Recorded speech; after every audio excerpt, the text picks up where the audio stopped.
My name's Crystal Loop, and I'm a PLPC and a counselor for MSIOP. I'm from Baton Rouge, Louisiana. I'm a wife, a mother, a sister, a daughter, and a friend. And I have a master's of education in clinical mental health counseling from LSU. Something that's really unique about MSIOP is that we work with women who have a history of substance use disorders, and we work with women that may not have a history of substance use disorders, but they are struggling with their mental health and their well-being. And the great thing about MSIOP is that we're a place for both and for all, and these women support each other regardless of their backgrounds and where they come from and where they're going in the future. I run both psychoeducational and process groups for MSIOP. The topics I cover really vary.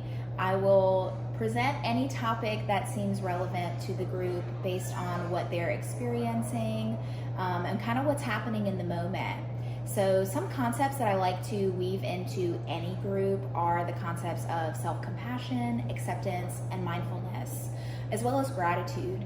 These are just some foundational sort of practices that I think are really important for any human, but especially women who maybe feel overwhelmed when they come into MSIOP and really need to slow down and focus on some of the foundational aspects of accepting themselves and noticing what's happening and just starting to enjoy their lives, maybe for the first time. I also cover topics like emotion regulation, coping skills, sort of the basics when you think about a therapeutic group. But one thing I really like to focus on is anger and anger management skills. When we think about women, most of us don't necessarily think about anger as being a primary emotion that is experienced or expressed by women. It can often be something that women feel a lot of shame about. They may feel like they don't have permission to feel anger or express it. And so I do like to offer the opportunity in group for women to start to identify how anger feels to them, what it looks like when they need to express their anger so that they can start developing some coping skills and also healthier ways of like letting it out. It's okay to feel anger. It's a human emotion, and women are not excluded from that.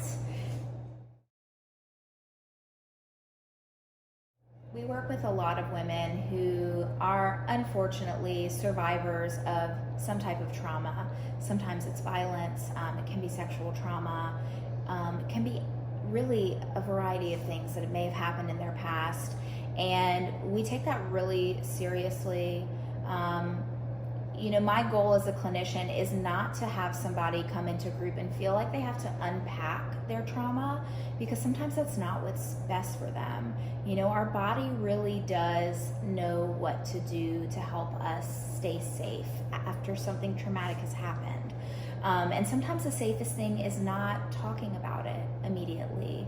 Sometimes a person needs to actually get comfortable and realize that they are in a community of women that are there to listen to them, that will believe them if they disclose that they've been through something traumatic, and that will continue to walk beside them as they move forward from it.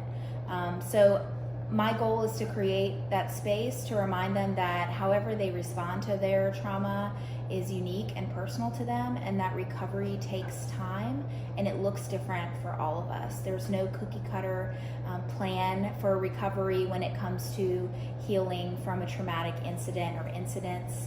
And the most important thing is really being patient and taking opportunities to just care for yourself. And so I try to do that for the women in the group, and I try to model for them what it looks like to do that for themselves.